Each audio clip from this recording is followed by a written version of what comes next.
All right, we are live. What's up, everybody? My name is Paulo Rubio, aka GN, and today I'm going to need your attention because we are going to be talking about some really important things here.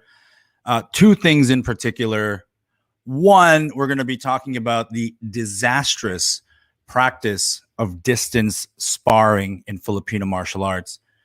This will not strictly be opinion based. I am going to cite some studies that highlight this point, but we're also going to be talking about, gosh, I'm almost afraid to post this, that flow drills are useless, but not really. All right. Flow drills are not useless. Spoiler alert. But first, we are going to be talking about distance sparring and why it will actually make you suck at real sparring, right? Proponents of distance sparring will cite that, oh, it'll give you a healthy fear of the stick and yada, yada, yada.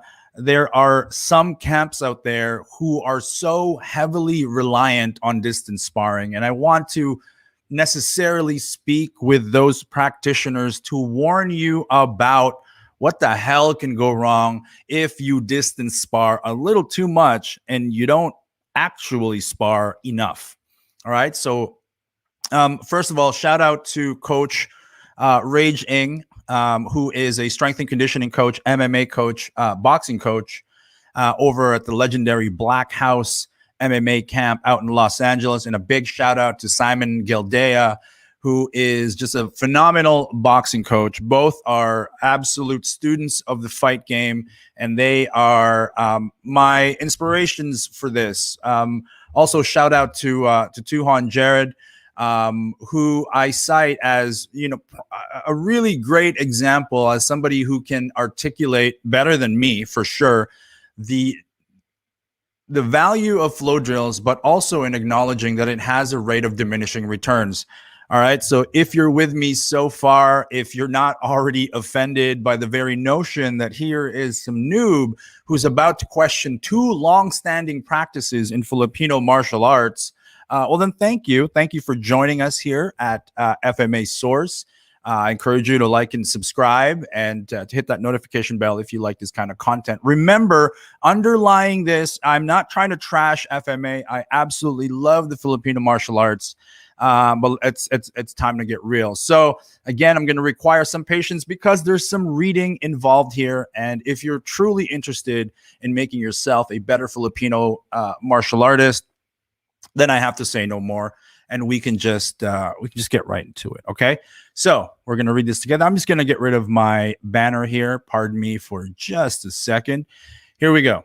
So, in 1984, Desmond Douglas, the greatest ever UK table tennis player, was placed in front of a screen containing a series of touch-sensitive pads at the University of Brighton. Anyway, long story short, this dude was the shit. And in this scientific test, he ranked the lowest out of his entire table tennis team. All right, here we go. The results of this test were so shocking, in fact, that they automatically thought that this test was bullshit. Something must be faulty with the equipment. It's impossible that even if you read down here, that even the team manager scored higher than the greatest tennis player in UK table tennis history. All right. I remember the intake of breath to this day.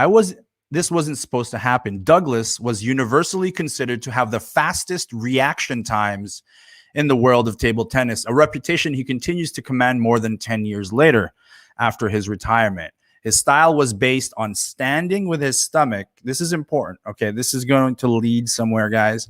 All right, his style was based on standing with his stomach a couple of inches from the edge of the table tennis table, allowing the ball to ricochet from his paddle using lightning reflexes that astounded audiences around the world. He was so sharp that even the leading Chinese players who had a reputation for extreme speed were forced to retreat when they came up against him. But here was a scientist telling us that he had the most sluggish reactions in the whole of England. Let me just go ahead and change this banner right here, because what we're talking about is why distance sparring is just disastrous, you guys. Okay. Anyway, so they laughed the scientist out of the room. This Douglas dude was the best UK table tennis player in the world, but the scientific tests revealed that his reaction times weren't actually that good. Now, how could this be? How could the best table tennis player in the UK score the lowest out of his entire team as far as reaction times? Well, we're going to find out. We are going to find out. All right. Basically, it relates to this, okay? That you get good at what you do. And if what you do is distance sparring, well, you're going to be amazing at distance sparring. Let me read a little bit more here. This is kind of a stream of consciousness thing. I haven't put it all together yet, so just pardon me for a second.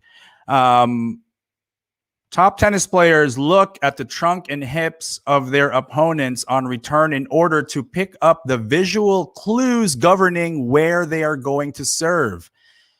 This relates to a test they did where they had a virtual reality screen with a tennis player who served up a serve, and what they were testing were the reaction times of participants. They used all sorts of sensors, and this table tennis player really scored very poorly under this test. And it was strange because in table tennis, you actually have less time to react to this incoming ball than you would at tennis. So based on this test, you should be able to perform really, really well, right? Because you have less time to see that ping pong ball travel at you and return it. So naturally, you should be able to transfer that ability to tennis, right?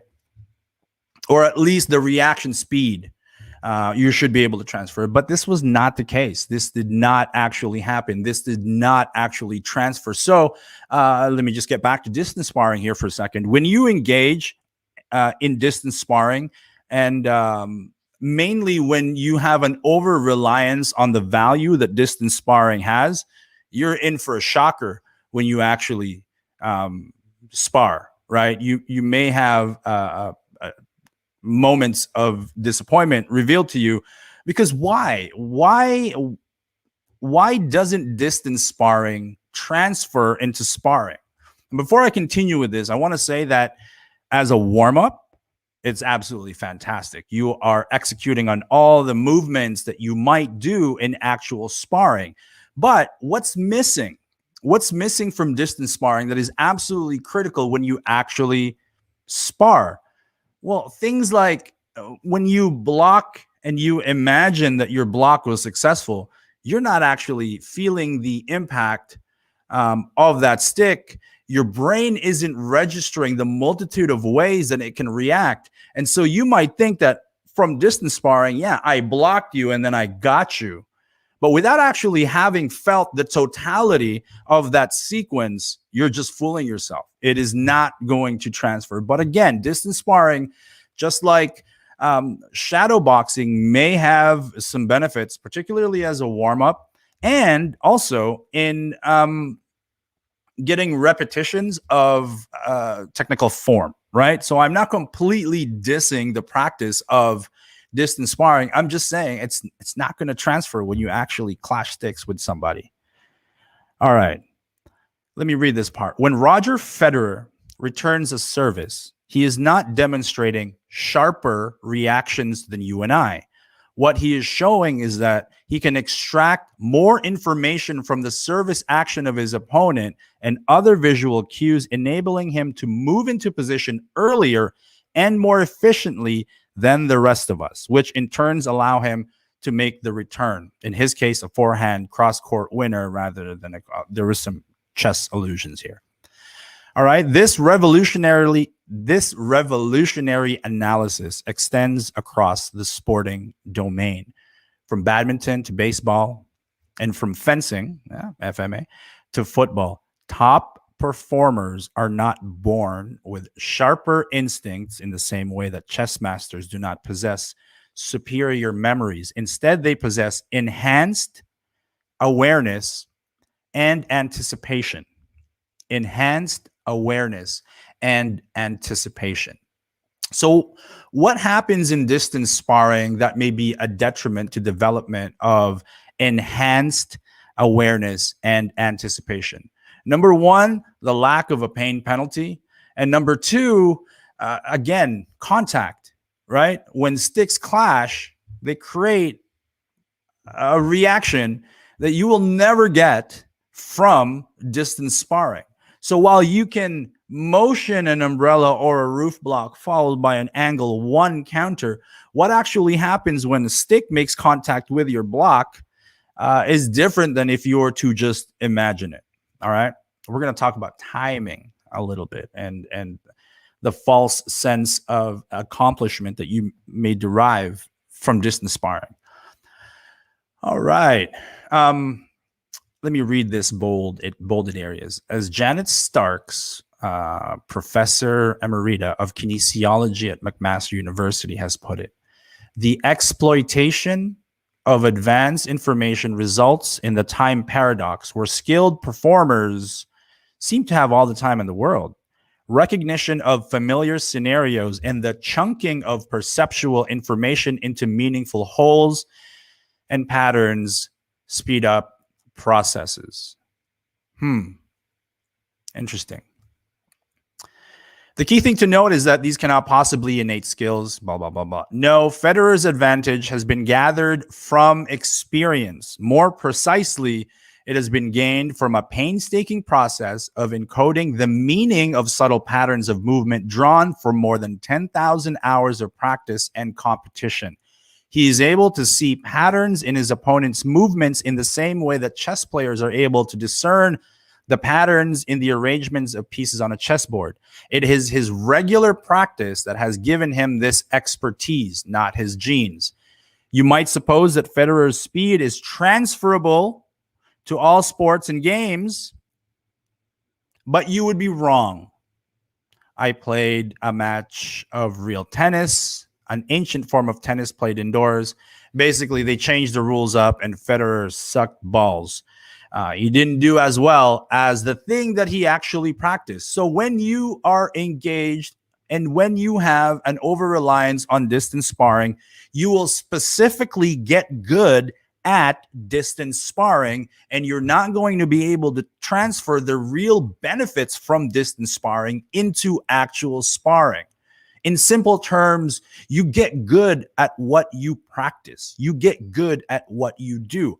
This idea of transferability of skills in FMA is so incredibly bastardized that it is frustrating. And the students inevitably are the ones who have this rude awakening when they step out of their own small circles and fight for real other dudes who don't have the same willingness to collaborate. Let's put it that way. So if you are distance sparring and you think that those abilities are going to transfer into actual sparring, absolutely not. But what's it good for? Well, you're still moving, I suppose. It is still exercise. But don't kid yourself to believe that in the real world, you're going to be able to close the gap in time, in timing, and in distance management because you have done a lot of distance sparring. This is what proponents of distance sparring like to propose, is that, well, we don't want to get in the habit of clickety-clacketing sticks, and the stick is supposed to be a sword, and we're preparing ourselves for the real eventuality where I might need to defend myself. But what you're actually doing is, in the over-reliance of distance sparring, just remember, we already noted the benefits of distance sparring, right? So that's clear. But in your over-reliance of distance sparring, to believe that you're going to be able to close the gap that's artificially created in distance sparring when the real thing happens is absolutely foolish. It is absolutely foolish to believe this. Distance sparring, you get good at distance sparring when all you do is distance sparring. And so your ability to react to physical input is diminished. Your ability to actually time with absolute precision incoming strikes gets corrupted, and you just get this false sense of superiority. And it's a detriment to Filipino martial arts to believe that distance sparring can ever replace sparring with this illogical idea that the stick is meant to be a sword and therefore we don't want to create bad habits by choosing to engage. We're going to respect the blade and therefore we're going to use the stick, imagine it's a sword, and never ever make contact. It's absolutely ridiculous. I suggest you guys read this entire paper. Oh, hold on a second. My laptop's about to run out of battery. We're going to fix that right now. Thank you for your patience, everybody. I appreciate that. Okay, so the paper is called, and this was sent to me by Coach Simon Galdea. It's called Mozart, Federer, Picasso, Beckham, and the Science of Success. It's called Bounce. So if you get an opportunity to find that paper, please do so. All right. Speed in sport is not based on innate reaction speed, but derived from highly specific practice. I mean, I could have just read that right there. Speed in sport is not based on innate reaction speed, but derived from highly specific practice. Whew. Anyway, let's talk about this a little bit more. I don't think I need this anymore. I suggest that you guys read that study. So, yeah, let's talk about flow drilly drills a little bit. Oh, we got some comments here. What's going on? All right, here's in defense of you can get a good look at the tendencies of the opponent's footwork and fears. Okay, I'm going to address that. First, let me address your other comment, which is it can be used as a conditioning tool. Yeah, for sure. For sure, you can use distance sparring to develop physical attributes. You are moving around, right? But can you really get a good look at the tendency of the opponent's footwork and fears when you're not making contact, when there's no pain penalty? That ain't going to happen, hombre. It's absolutely not going to happen, at least with some protective armor, right? First of all, when you wear hockey gloves and a fencing mask, shit still hurts, all right? So, but it doesn't hurt as much, obviously. And so you have to be mindful of the artificialities created by full contact sparring. I'm not saying that full contact sparring is all you ever need to do. I'm just saying distance sparring is garbage. And over-reliance on distance sparring is garbage. Once again, it's a great warm-up, but when people propose that, distance sparring abilities really transfer into actual sparring, you're in for a rude awakening. But we're going to talk about something else for just a second, because I do want to address something that I said earlier, in that flow drills are useless, but not really.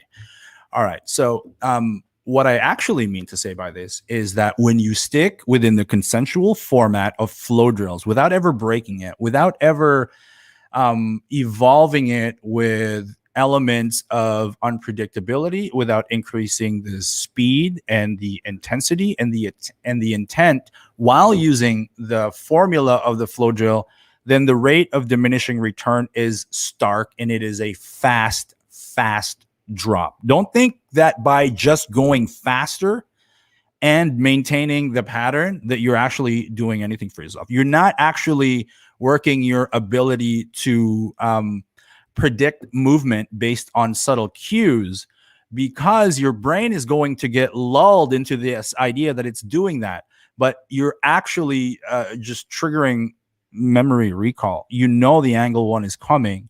And so if you watch people who do flow drills really, really fast, without the addition of breaking any sort of patterns, you'll see that the defenses will actually manifest before the attack actually does. So they give themselves this false impression that they are predictive. And then when you remove consent and when you remove predictability, you can see them fall apart very, very quickly. So what are flow drills good for? First of all, if you're going to be an instructor, it's good to be good at flow drills, right? Because you're going to need to demonstrate and you're going to need to teach this to others. So I'd say that if you're an instructor, flow drills are cool across the board. That's fine. But as a practitioner, flow drills are good at the initial stages of development when you are learning particular movement patterns. That's what it's good for, right? Beyond that, the rate of diminishing return drops. And where you can recoup some of that drop, once again, is by increasing speed, yes, intent, absolutely. But it's really in your ability to diminish predictability and consent from a flow drill where you can actually regain, and to a high degree, the benefits of that flow drill. There are flow drills in wrestling. There are flow drills in jiu-jitsu. There are flow drills exist. They are abound. But the difference between flow drilling in jiu-jitsu is that jiu-jitsu actually has a very healthy competition platform where you can actually test out the actions that you've been practicing against a live resistant opponent. That's really, really important, don't you think? That's super duper important. The same with wrestling, right? The same with in any other contact sport, any other martial art. You look at Muay Thai, for sure they have flow drills, right? Shadow boxing, and in some ways can be considered as a flow drill. Give and take drills, you jab, I jab, you parry, you jab, I parry, and just doing that. Those things are important. Like flow drills definitely have a place, but don't kid yourself in that just by infusing speed to a pre-existing pattern that you're actually working on your timing. You're absolutely not working on your timing. Okay, so flow drills are awesome. I love them. And they look cool, don't they? Filipino martial arts flow drills are super duper amazing, cinematic, dynamic. It's amazing. But when you begin to add elements, for example, you do the Sabayan drill or you do a Sombrada drill, and that at any given point, one of you can punch or kick. Whoa. All of a sudden, you're managing this pattern with this monkey wrench thrown in, and then you can add different strikes and all that stuff. Flow drills are amazing. I'm not dissing flow drills. Keep doing flow drills. If you're an instructor, you better be damn good at flow drills because you got to teach it to us. But this disastrous practice of distance sparring and its proposed benefits is the complete opposite, right? Distance sparring in boxing or partnered shadow boxing drills are great as a warm-up. They can be used as a diagnostic tool for coaches to work on your form, absolutely right. But if a boxer doesn't spar and all they ever did was distance sparring, they're going to get wrecked. They're going to get wrecked in the ring. That's what's going to happen. But unfortunately, Filipino martial artists don't have the healthy competition platform and arenas that boxing does.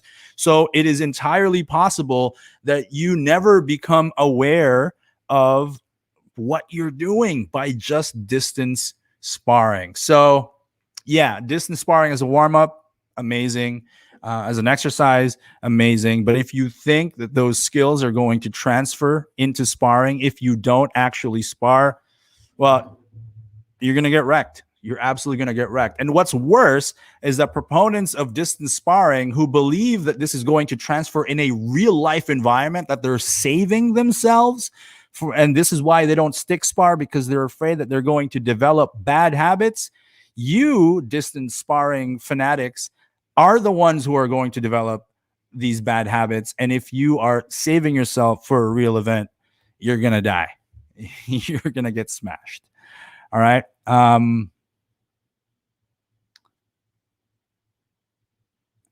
What is this? There are many personalities that have to start not an okay, come on, bro. English, rewrite that for me. What are you doing? You can do it. You can do it. Rewrite that for me. Vince B, homie, thank you very much. I appreciate that. Right. So here's my point. And if you are going, I might just put this on the description or something at 25 minutes in, Paulo actually makes his point. The point is you get good at what you practice. So if you practice distance sparring a lot, you are going to be an amazing distance sparrer. But without real contact, without diminishing predictability and formulaic patterns, when those things disappear and you're faced with a real test, you're going to get wrecked. You're going to get wrecked. So this idea that you're going to avoid full contact stick sparring because it develops bad habits, and that we're supposed to treat the stick as a sword, and so therefore you only engage in distance sparring. I hate to break it to you, brother. You're going to get wrecked. You're going to get wrecked. And I may as well take the time right now to address the artificialities in full contact stick sparring that we see. Sometimes we see dudes, close the gap and take headshots that they ignore in order to be able to play their clinch game. All right, that's not cool either. There are artificialities in full contact stick sparring, even in real contact compartmentalized stick sparring. The artificialities are never going to go away, but I think it's foolish to believe that just by imagining that the stick is a sword and conduct distance sparring, that's somehow better. Is absolutely not better. And the proof can be in the pudding. But unfortunately, people who do distance sparring, again, sometimes they may be resistant to act. Not all. Don't get me wrong. Not all. But the tendency and the belief that distance sparring is going to be the holy grail of FMA practice is absolutely ridiculous. Just as believing that flow drills is the holy grail of FMA practice is ridiculous.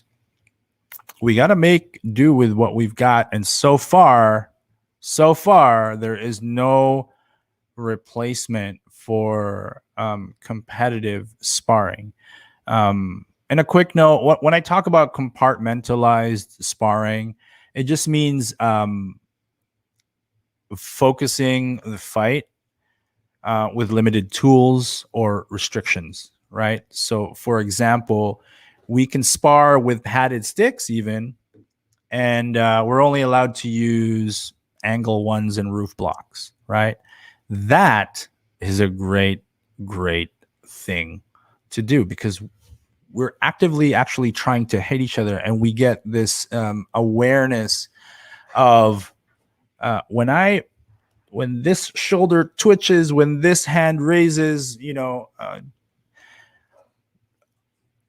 it all comes together, right? The visual cues, the totality of the fight, our ability to really manage this distance when someone's actually trying to hit us in the head. That's the shit right there. So spar, and it doesn't need to be like all out Dog Brothers sparring where you rip off helmets and go on the ground and do all that sort of stuff, which is also awesome. Good to do once in a while.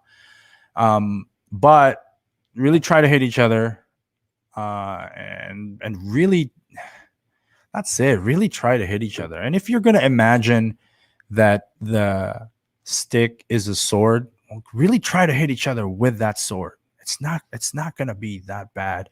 The thing about distance sparring that creates this illusion of superiority, we're not really analyzing distance sparring matches in slow motion, right? So you can just say, oh, I blocked it. Well, did you really block it? Or I hit you. Well, did you really? You're freaking 3 feet away from the target. You're 3 feet away from the target, and you're imagining that in a real event or in a sparring match, you're going to magically close that 3 foot gap. Silly. Herman, what's going on? True, but people with weak personalities won't be able to hang from the start. We have to build them up. Well, that's the thing, man. That's the thing. Sparring is a great foundation building tool, isn't it?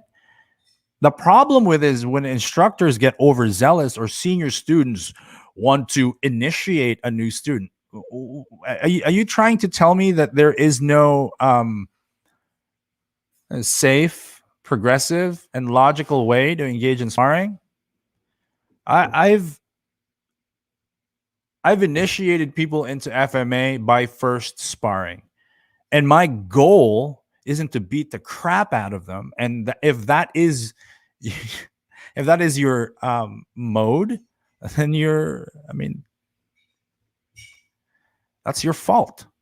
If you can't find a way other than flow drills and distance sparring to introduce a beginner to actual sparring, if you can't find it, well, I would suggest that you focus on the craft of teaching a little bit better, because I know high level instructors who initiate new students with a form of sparring, and not only are they able to build their FMA foundation from a really, really great place, not only are they able to develop their attributes, their timing, their ability to manage distance better than somebody who just waves a stick around in the air, but they also get a solid base standard from which they can evaluate their progress.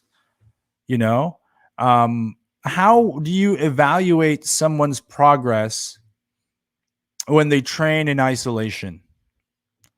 Sure, you can say your form looks better, your angle one looks better, your footwork looks better, but without an external stimuli to actually test or quality control that student's ability to execute it when it counts, then we're engaged in choreography and dance. And that is actually a legitimate criticism of Filipino martial arts. And I mean, to be honest, it's kind of our fault, right? When we are resistant to show ugly, which good Filipino martial arts training looks ugly. It looks ugly. Sometimes it looks boring. The stuff that is cinematic and dynamic and gets people to walk through those doors aren't necessarily as valuable as the ugly kind of training where Datu gets hit, where Tuhan gets hit, where I'm proposing that this roof block is good, but I just tried this roof block and I got hit in the head.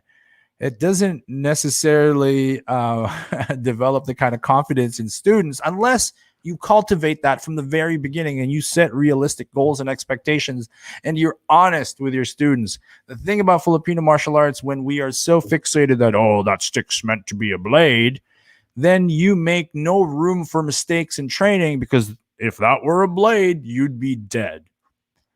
All right. So we just got to be a little bit more honest in how we characterize Filipino martial arts, and maybe that'll pave the way to us sharing and demonstrating more of the incredibly valuable training methodologies in FMA that is ugly.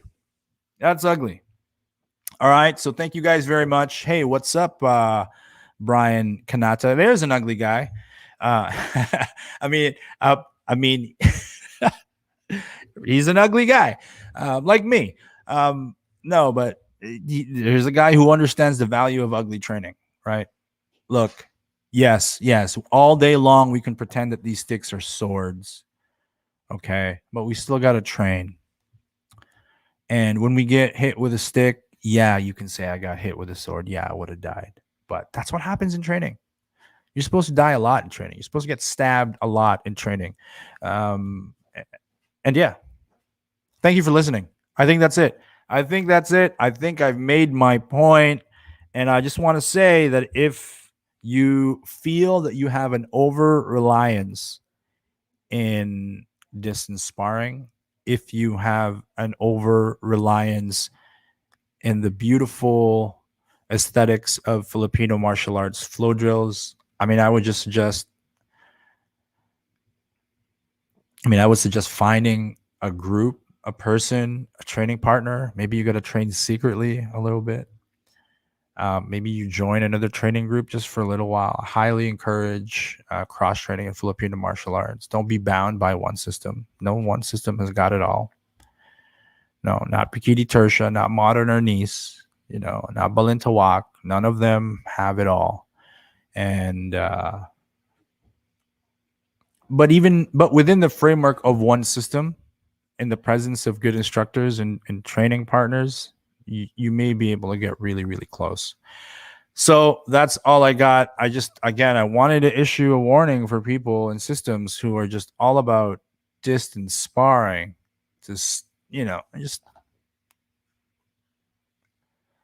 look into the science, right? Look into the data. Look at how transferable these skills really are. And my message for Filipino martial arts practitioners is be sovereign, be free. Affiliation and belonging to a tribe is wonderful. It's amazing. Community matters. Friendships matter. But don't get trapped. Don't get trapped by it, And I know a lot of Filipino martial arts students who are heartbroken when they're no longer part of a training group where they get kicked out for whatever reason. It's heartbreaking, but you're headed to a better place. Excuse me. Pardon me. Woo. What is this? Distance sparring is partnered. Carenza, fine. Absolutely, that's good. That's a good way to look at it. Yeah, we can look at it as shadow boxing, and shadow boxing has tremendous value to boxers. But again, boxers spar, right? Shadow boxing is their warm up, right? And for imagine a boxing academy or a boxing gym where shadow boxing was the pinnacle, was the top of the training food chain. That sounds almost ridiculous, doesn't it? But that's exactly what we see in some Filipino martial arts system, where they hold shadow boxing as the ultimate test. There you go. Sounds ridiculous. Already it sounds ridiculous. What is this? Sticks are sticks, swords are swords. That's simple. Fine, I guess so. I mean, I really have no problem with people thinking or operating under the mindset that the stick is representative of a sword. There's nothing wrong with that at all to me. It's just it can be a little bit too much, because a stick is also, yeah, you're right. It's a stick, right? But if you want to visualize it as a sword and formulate your practice under that context, fine. But stick spar, operate under the idea that it's a sword. I'll tell you what, though. I'll tell you what's going to happen. If you truly, truly, truly, truly want to believe that your stick is a sword, you're going to be a pussy in sparring. You're going to be a damn pussy, because I don't want to get stabbed. I'm going to run around. I'm going to run.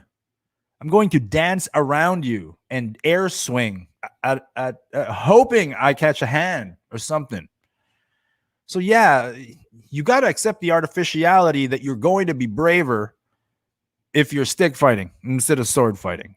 But that's how you develop the actual skills, is through pain penalties and risk taking in sparring. Take a lot of risks in sparring, you guys. Take a lot of risks. Just keep that mentality healthy and take account of all the times you got cut, right? But you're going to be braver than if it's an actual machete match. It's ridiculous.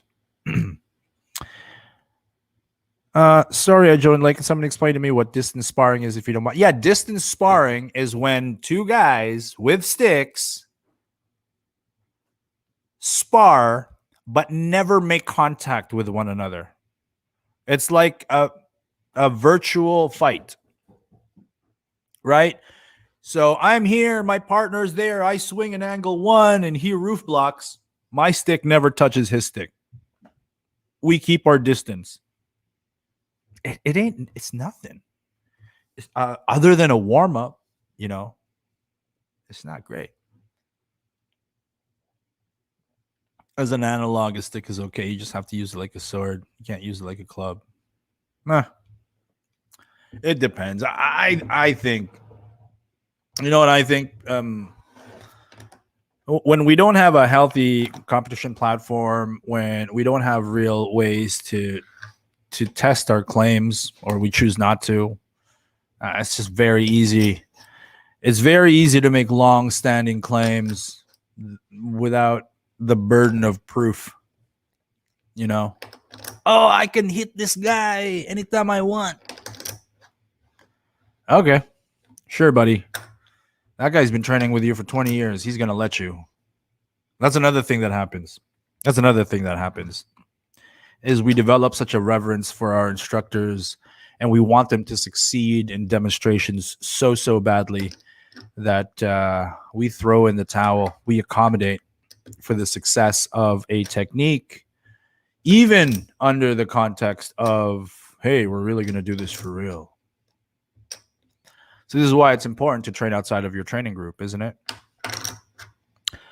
Anyway, I hope I haven't offended people too badly. You know, like I said, distance sparring can yield benefits. Flow drills can yield benefits, but you got to close the gap. And the way we close the gap with flow drills is by diminishing predictability and choreography, infusing a bit of speed, power, and intent. That's how we elevate the flow drill, correct?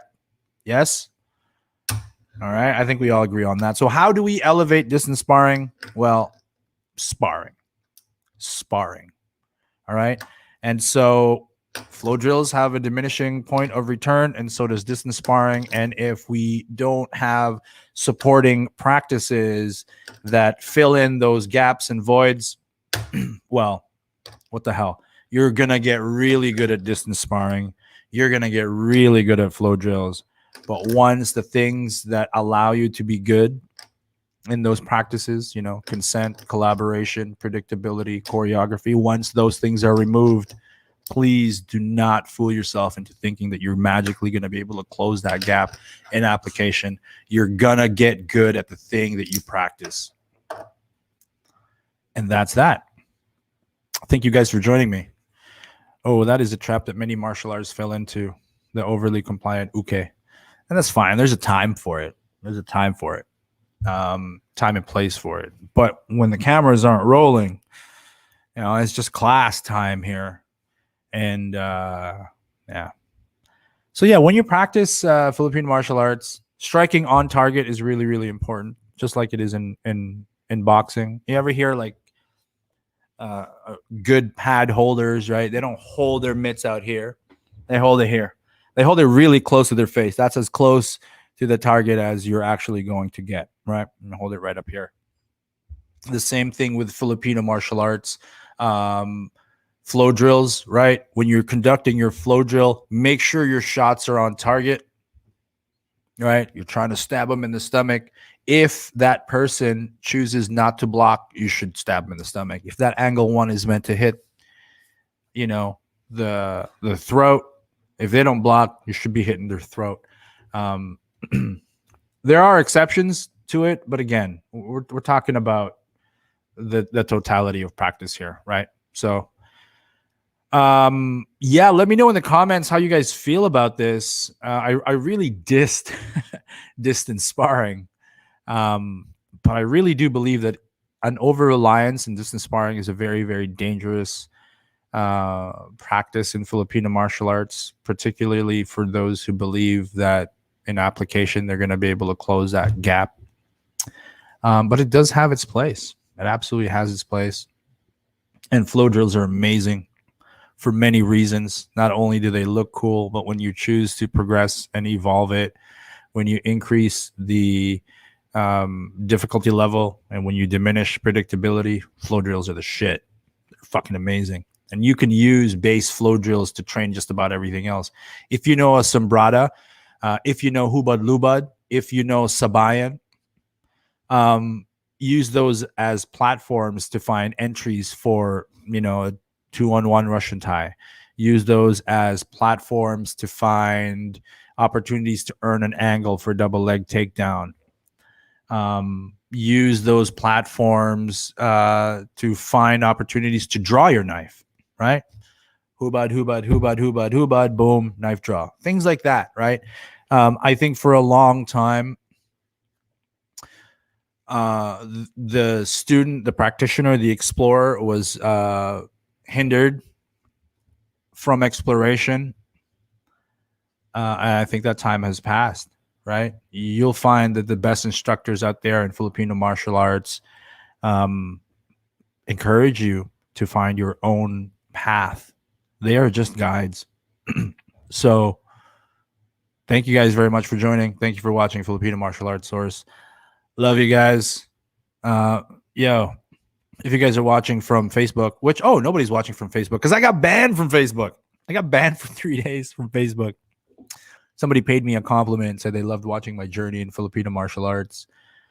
And I'm like, this is exactly what I said. I'm like, no, thank you very much for that. I hope one day I get to kick your ass or you kick mine. Either way, drinks are on you. And boom, Facebook algorithm is like, that's inciting violence. That's bullying. So I'm banned on Facebook for 3 days, which sucks, but whatever. It's all good.